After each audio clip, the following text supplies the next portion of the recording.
Well, thank you very much. I'm always happy to talk about pain management and particularly to our shelter colleagues and talk about pain management is really near and dear to my heart. And I find that kitty cats just don't get enough attention in the role of pain. So certainly I will be happy to talk to you about some very interesting ways that you can treat your patients, whether you're treating regular patients or shelter patients, or you're helping out your fosters, many things that we can do. So I like to show this particular slide about cat behavior because I often show this kind of thing to owners, and I like veterinarians to think about this as well. And I think this is something you can also share with any fosters that you have that you work with. And just realizing that cats don't travel well. And so the idea is we'd like to get more of these cats to be able to visit veterinarians. And certainly after the cats are adopted, we'd like them to go to their vets. And so this is something great to share with pet owners. To realize that if they go to the veterinarian and they go at least once a year, they're going to be a lot healthier. And when they become painful, somebody's going to figure that out. So, but here's the thing about cats, right? They don't travel well. They don't feel safe when they're away from home. They're very sensitive to unusual sights, sounds, and smells. They like quiet, solitude, and they tend to be very highly susceptible to stress and anxiety. Stressed by dogs and other cats being in close proximity at the veterinary clinic. And they need to be handled gently with care and respect when they're in the practice. So one of the ways in my practice, and that I recommend other veterinarians do as well, is use some Feliway with these cats. We actually have some towels that we pre-spray, and if the cats are having to wait and not in the exam room, we'll put the towel with the Feliway spray on over the carrier. One thing the owners can do is they can help pre-adjust the cat to the carrier. So they leave the cat carrier out, maybe put some treats in it, get the cat used to going in there.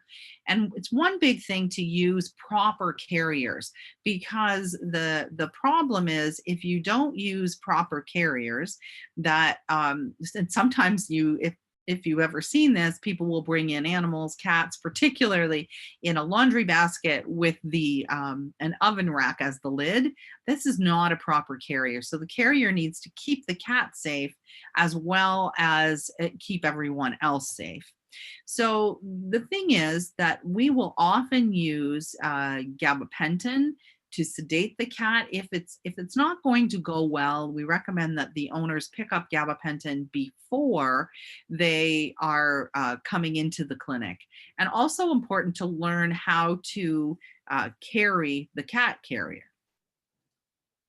So how about reducing stress when you're taking your cat to the vet? This is often a good thing to find out about. I usually recommend that the cats stay in the carrier for their examination if they're comfortable in there. Much better to put the carrier on the floor with a towel, take the lid off, and then we could let the cat come out and explore the room if they like. We like to have lots of towels. This is one of our futons that this cat is on.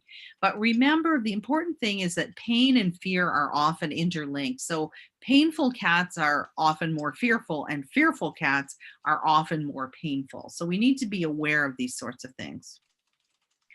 And I am very much a proponent of cat-friendly, fear-free practice. So for the veterinarians who are listening, this link will take you to information about becoming fear-free.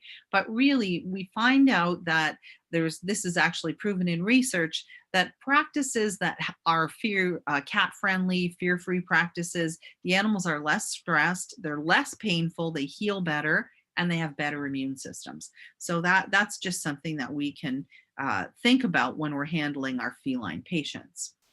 So behavior is very important in cats, and it is really the best means of assessing the presence or the degree of pain that cats have. So we can be looking at things like loss of normal behaviors or maybe the presence of new behaviors. So for example, perhaps the cat has always used the litter box really well and now is not using the litter box at all. They're, peeing next to it, pooping next to it. Perhaps that cat's telling you, hey, I really would like to pee in there, but I just can't get in the box. So that can indicate pain. Even bladder pain could be indicated by the cat peeing in the sink. The cat's painful and he's trying to say, hey, this is a problem for me. So an absence of old behaviors and the presence of some new behaviors might be a problem. The cat's always liked to be petted. Somehow you pet him and now he turns and bites you. Perhaps that cat's painful. Now, this is something called the Feline Grimace scale that was introduced to us and really developed by the people at the University of Montreal. It has been published. I have the research indication for you there, but it's very easy for owners to look at and veterinarians, staff. So the cat who is on the left with the big eyes and the ears forward, that's a pretty normal cat. Then we have a cat in the middle with some pain. You can see that the eyes become slanty and the ears start to become more out to the side of the head. And our kitty cat on the end is quite painful. And this has been validated and is a great way to talk about kitty pain. Easy for your owners to talk about, easy for anybody who's handling these animals in a veterinary hospital, in a shelter, to say, hey, that cat's painful. And so the other thing we'll see too, and this is a little kitty cat that had a space surgery. So abducted hind limbs, and if they flex them and extend them, that often suggests that they have some abdominal pain. Have a look at this cat's facial expression. If you have staff that's caring for these pets after surgery, you can note that, hey, if they look like this, maybe they need more pain medication. Easy thing for people to tell. So how about other indications of feline pain that we usually talk about with our staff, with our clients? So that's going to be things like litter box changes, maybe rolling skin. This cat here has lots of mats and perhaps he's too painful to get back there because he's not overweight, this one. He's too painful to get back there and pull on that because it hurts. So constipation can be an indication of pain, can be an indication of bowel pain, or even back pain. Sometimes some of these cats who are licking their abdomen have bladder pain. So it pays to have a look and see what's going on. Inappetence, anorexia. I think most of us know that painful cats are going to be quiet and some of them are hiding. But did you know that it can actually cause vomiting, particularly cats who are constipated and have bowel pain? That can cause vomiting. So this is an interesting thing that comes from Dr. Petty's Pain for Cats book. I think it's called Is Your Cat in Pain or something like that. But anyway, this is from that. So we can see here the healthy cat's in gray, your arthritic cat is in purple. Arthritic cats often need some help to get up on a surface. And many times when they're getting down, if you see the one that's catty cornered to that, where arthritic cats are hesitant to jump off a table, if you see a cat that's up on maybe a counter in the kitchen or an island that has a door, the cats often slide their front feet down. They do the big slide. That's a good indication that they are arthritic. Obviously, hesitancy to climb stairs or playing less. Sometimes your clients will simply say to you, hey, my cat used to jump up on the counter and steal food. Finally, now that he's 13 or 10, he's learned not to do that. That's great. Well, he hasn't learned not to do that. He's too painful to do it. So this is what we talk to our clients about. Now, these are client videos of Elvis. And one thing that you can encourage your clients to do is take videos of their cats when they're coming in, if they're having an issue, because a lot of times, you'll see Elvis sit here.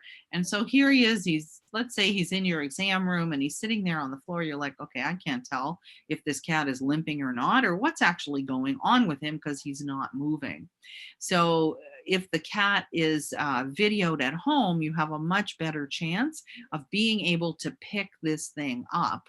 And in a second here, I think our friend Elvis is going to walk away. So like, oh, okay, yeah, he is limping. Now we know where to look. So that's an important thing to do. So how about treating these cats? You know, we're talking about different things that we can do to treat these cats. Well, one thing that I certainly talk to people about very frequently is modifying the environment. If you have a cat, particularly an arthritic cat, you know, you might want to have some carpet runners and rugs on them. You can elevate the dishes, give them nice soft bedding, put baby gates in areas where you don't want the cat to go.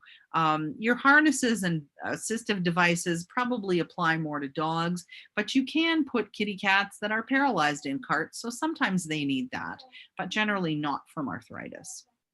And access to the litter box, as I was saying, if these cats are pooping outside the litter box and normally they haven't, well, we need to figure out how we can adjust that. So in this case, this litter box was cut down. There are some cases where cats might just need a boot tray to be their litter box. That's going to be low enough. And your cats love to have access to elevated places, but sometimes they need a little bit of help. So as you can see, this cat on the left, he really could only sit on this blanket on the ground because he couldn't get up to the window. But if we give him a different place to sit, then he still gets to deal with being where he wants to be. So another thing people don't think about with cats who have degenerative joint disease in particularly is weight control. And I like to talk to my clients about the fact that they need to think that fat is pro-inflammatory. So I tell them fat equals pain. And because we know that it's not just excess stress on the joints, we know that fat secretes these nasty inflammatory mediators. So fat actually drives inflammation in any body that has inflammation. So it's going to drive all the inflammatory diseases. It's going to drive osteoarthritis. It's going to drive diabetes. It's probably even going to drive some immune disease. So any of the inflammatory diseases are going to be driven by obesity. And if we get our patients to lose, you know, somewhere between 6 and 9% of their weight, that's going to improve the function significantly. So how do we do that? That's always a difficult thing and people want to know. So free feeding versus meal feeding, you're much better to do meal feeding, then you can control the amount that the animals are getting. If you have clients who really need to have food out all the time, then what you need to do is have them use something like a food ball or something that's going to have a limited amount of food in it, or maybe even a feeder. Unfortunately, pet foods are not really accurate in their labeling. Many times the metabolizable energy content is not properly reported, or it's reported for the wrong sex or the wrong age group. So, and feeding table scraps. So these are things that we need to think about. And it's amazing how if we get these cats onto a weight loss diet, how much better they are going to do with their arthritis and their inflammation. Now, how about pharmaceutical and non-pharmaceutical therapies? Most veterinarians, of course, are familiar with this.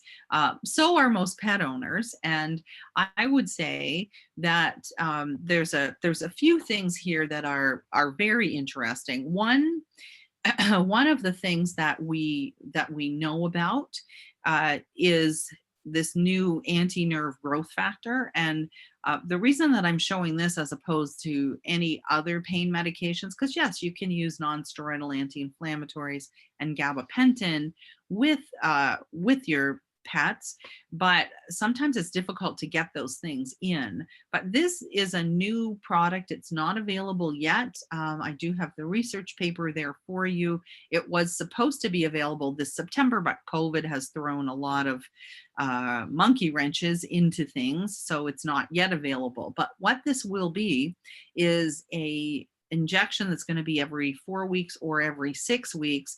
That's a monoclonal antibody therapy for osteoarthritis. So it will be an injection that's almost like a vaccination that you're giving for osteoarthritis. And because it's difficult to get cats to take things that we might like them to take, then that's something that would be just great. But I certainly am not opposed to using things like non-steroidal anti-inflammatories and gabapentin. I would not be using tramadol because the cats don't like the taste of it, and it becomes more difficult to give to them than it's actually worth. But here's something that many times you can get cats to take, and fish oil. And the dose in kitty cats is about 50 milligrams per kilogram. It can take up to 8 weeks to work. Most cats will take this. There are some cats that don't like fish. Don't go over this dose with cats because higher doses in cats can lead to bleeding disorders. Not true in dogs, but it is in cats. Now, this is a product that I really like. It's a green lip mussel product. You can use this as an alternative to fish oil. I like it because it's a tiny little capsule. There's usually only a few drops of liquid in there. So if you can't get the cat to take the capsule, you can generally puncture it. And you can usually get them to take it in a tasty treat. We will see some improvement after 2 weeks, and this product is given twice a day for 2 weeks, and then it's given once a day. When I lectured in Asia, this was their go-to for cats who had inflammation of any type. And I started using this in my cats with cystitis, especially with interstitial cystitis, and also any of my cats who had osteoarthritis. And it's very interesting because they don't have the same drugs that we have in Asia, so they have to use other things. I'm not really going to talk a lot about hemp, but people do ask me about that, and it is something that you can use in cats. You have to be very careful with which products you use. You want to use ones that have had some testing on them. The one that comes to mind for me is Elvet's product because they have had some cat testing on it. There are some other ones. Charlotte's Web is another one that I believe has had some testing done on it in animals as well. But that's something that you need to educate yourself about and use the appropriate doses for cats. But is definitely something you can use. The cats don't necessarily like the taste of it. So again, gets to be a problem sometimes. Now, here's something unique that we certainly do a lot in our practice, and that's going to be acupuncture. You do need training, of course, to do acupuncture, but we will use it for pain relief, for inflammation. I use it a lot in kitty cats who have renal disease because that's an inflammatory disease in the cat. And cats respond better to acupuncture than any other species on the planet. And so we use it a lot. Here's some of my other patients. This guy on the left was a cat that came to see me. He had been declawed and afterwards would not use one of his feet. And so I think we did 3 treatments with him for acupuncture, really for the phantom pain. And, and that really was very helpful. But yeah, most cats will tolerate acupuncture really well and respond very, very well to it. The other thing that works with kitty, one of the other things is laser therapy. And this has become a big deal now, very much client driven. Those of us in rehabilitation use that. There is more laser research that's out there. There's better products. So that certainly is something that cats will tolerate. This is one of my geriatric patients having some laser therapy. She gets laser therapy for her shoulder pain and she has hyperesthesia, and her owner also has an Assisi loop at home that she uses when she can't get her in. An older lady doesn't like to drive in the winter, the Canadian winter, so uses her Assisi loop a lot more in the winter. Does comfort laser in this good weather. So when I was talking about Assisi loops are really pulsed electromagnetic field therapy. Started out their lives as being cleared for humans for post-surgical pain for women post-mastectomy. And what they really do is they cause a significant reduction in inflammation, and they also, in these humans, cause significant reduction in narcotic use. So this is really just a little diagram of how does it work.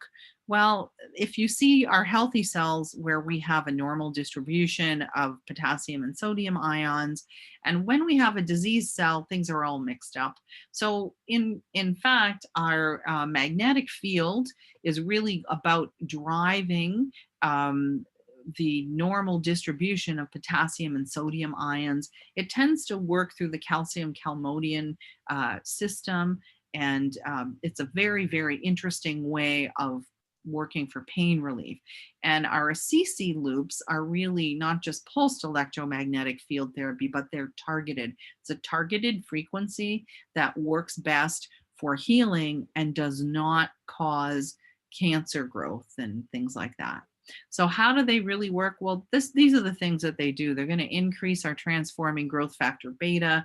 They're going to decrease our inflammatory cytokines, and they're going to decrease our prostaglandins, so our inflammatory mediators. And certainly in bones, we're looking at an increased growth of osteoblasts. So I have used these in animals that have had non-unions to really help with that. This is a canine study that Assisi did, comparing the use of the Assisi PEMF and Previcox at 5 milligrams per kilogram. Both of them worked, and there was significant improvement in pain and functionality during this study. But what they found was that the relief from the Previcox ended shortly after the therapy, but the PEMF continued on. So that's a really good thing to know. So people always ask me, how frequently do we apply the loop in our kitty cats and our dogs? Well, this is just my slide on that. 3 to 4 treatments daily for the first week, and then decrease over the next week till the condition's healed. You can use it chronically. If you needed to use it every day, you certainly could. Usually it's 3 to 4 treatments per day for 7 to 10 days for these chronic conditions. Then you can decrease it to 1 to 2 treatments daily, and maybe further. So it really goes to PRN, what works best for the patient. Now, Assisi has come out with this thing. This is a sleepy pod, and what it has in it really is 2 Assisi loops. And I really like this because these things you can plug in and recharge the battery on them, so you can use this continuously. So when we talk about hands-off treatment of pain in cats, because cats like that better, this has been wonderful and a godsend for a number of my clients. We have one that we will use in hospital as well, and for cats that we really can't touch and do very much with. So it's been very good for us for that as well. But when you think about it, especially if you have an older cat, it's going to be very, very cost effective. And this is a soft-sided carrier that you then put the cat in, and the treatment is set for 15 minutes. So you just simply put it in there, and then, when it's done, you take it out. I will tell people that they can, acclimatize the cat to the carrier, because cats are very suspicious and never want to, get into new things for the most part. So what I will find is that they do, if they get acclimatized to this, then that helps. But I really like this particular thing. And this is actually the Loop Lounge, which is meant for in-clinic use. You certainly could sell it to a client. They could use it at home if they had a cat that didn't like a carrier and wanted to sit on something. But we will use this for some of our other treatments as well. We may put the cat on this and do some acupuncture on it. We'll put the cat on this and do some massage, and that's really a helpful thing. So I am a rehabilitation person, and so I do think that even cats can benefit from exercise. And we do know that there is something called exercise-induced hypoalgesia. So if you move, motion's lotion, you move more, you're less painful. And I think you're less painful for many things. So getting our cats up and moving, great thing. So what kind of things do we do with cats? Well, this is really some kitty cats in my rehabilitation unit. We will do things like walk them over these little obstacles, and you can put cats on leashes. And of course, it depends upon how the cat feels about it. But that's a very good thing to do. You can use balls and put the cat over the ball and get it to rock back and forth. And this would be things that we would be doing if we were trying to increase weight bearing on the hind legs. And we often will use our rocker board, our wobble board as well. And that's something that you don't necessarily have to use a rocker board if you want to help the cat, increase proprioception. They can walk over an uneven surface, air mattress, something like that, and that's going to be very helpful. And then I was talking before about massage. We will do that. And I also do chiropractic in cats, and people don't think about that. Of course, you need some training for both of those things, but they are great ways to help relieve pain in cats. And cats, most of them love manual therapy. So it doesn't hurt to learn how to do some maybe acupressure if you don't do acupuncture, to do some massage, things like that that are very easy that you can do to help some of these painful cats. And then, of course, I put cats in my underwater treadmill. Cats will go in an underwater treadmill. Great thing to do for obese cats to help with weight loss, and that makes it very, very good. And then again, you can use their carriers and you can use toys, especially if you're trying to get some of these young animals to exercise. It's a very good thing. And obviously the toys work with the carrier. Sometimes if the cats like their carrier, what we'll do is we'll get the cat out of the carrier and put the carrier somewhere and make the cat kind of walk and run into the carrier, or you put the carrier and they have to go around obstacles and over it, things like that. And those are things that the clients can do at home and help their cats with exercise for that. And of course, laser pointers and feathers are things that are very good to help get your kitty cats to exercise. You can get them to move around quite a bit following these things. Good idea to start when your cats don't have issues with uh, arthritis and things like that. But if you can get them to do that when they're young and they're used to these things, then you can get them to follow the pointers over obstacle courses and really get them moving.